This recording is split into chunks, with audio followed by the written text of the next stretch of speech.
I live, work my biz. I'm too far from the rest, not what you used to. Okay, this ain't what you used to. Always with the new, this ain't what you used to. I do me, do you. I do me, do you. This ain't what you used to. Good morning. I'm going to show y'all real quick how easy it is to root chaya.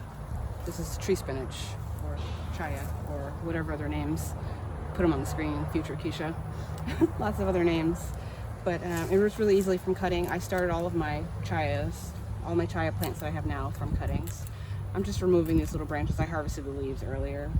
So just removing all of these branches. It's a nice thick piece we have here.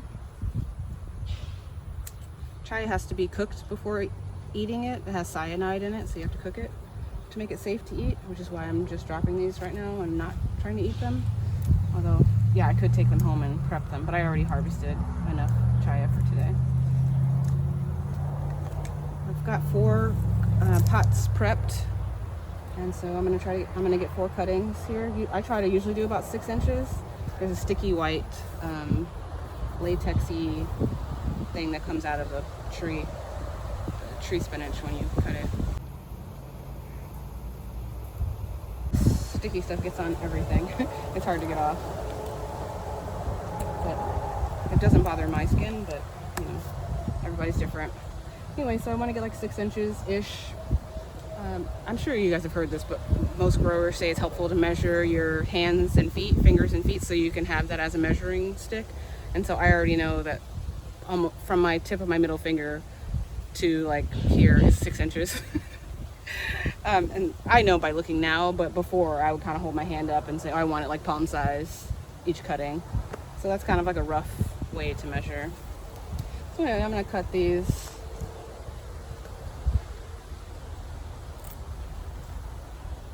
1, 2,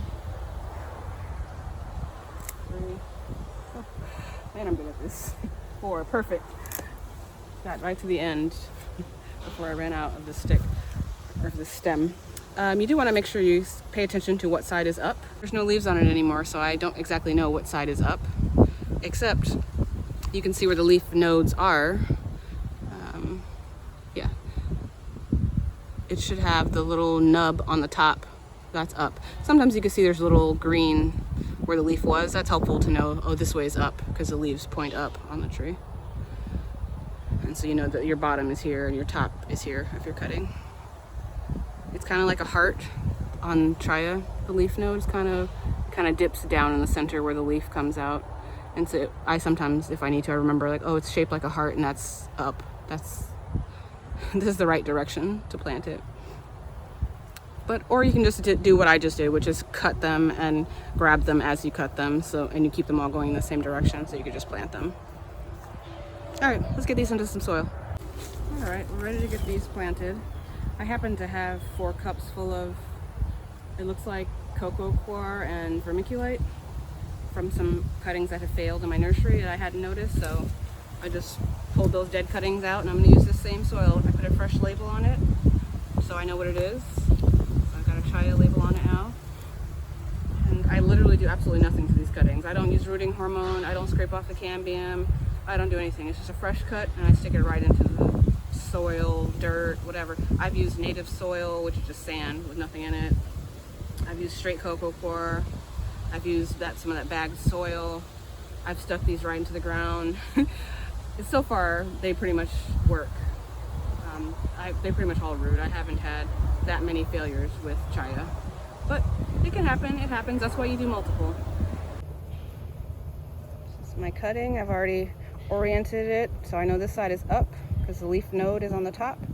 And then just stick it into the soil. I don't go all the way to the bottom because the roots come out of the bottom of the chaya.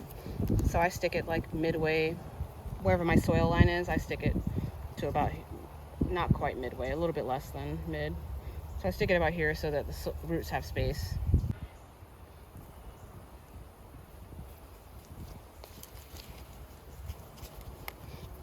This way is up because I see my leaf node is on the top.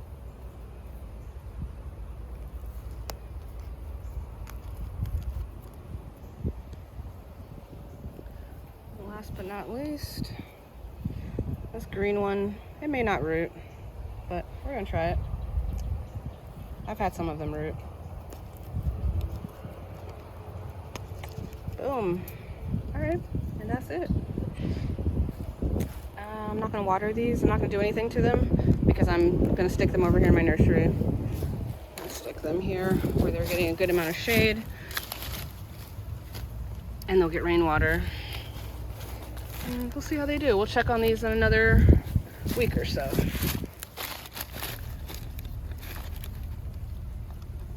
They're gonna be great.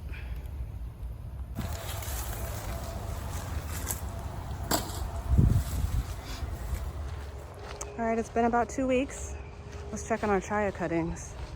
I have full faith in them. They've been growing reliably for eons in the Yucatan, and most of the equatorial south relies on it. That means I should be relying on it too with all this crazy weather and dry rainy season and unpredictable temps and madness. To me, it just means I'm doing the right thing and relying on my perennials to feed me. I still do annuals. I love annuals, but the perennials, no matter what, they're gonna do fine. Oh yeah, look at this chaya cuttings. They're rooted. 1, 2, yes, 2 for 2. 3, dude, 1 more. Oh yeah, 4 for 4, 100%. Got all the, oh, you can see the roots on this one. I did in the clear cups for y'all, so you can see the roots. Got roots coming out of the bottom already on this guy. All right, well, gotta put these somewhere, but that's a blessing. I need more chaya. These fed me all summer. They're amazing, and it's delicious, and they thrive in the heat, and obviously they root really easily. I am selling fresh cuttings on my Etsy store. I've got plenty still to share with you guys. Unrooted cuttings I'm selling on Etsy. Anyway, the link's in my description. That's so good, man. All right, I gotta find somewhere to put these. That's the fun part.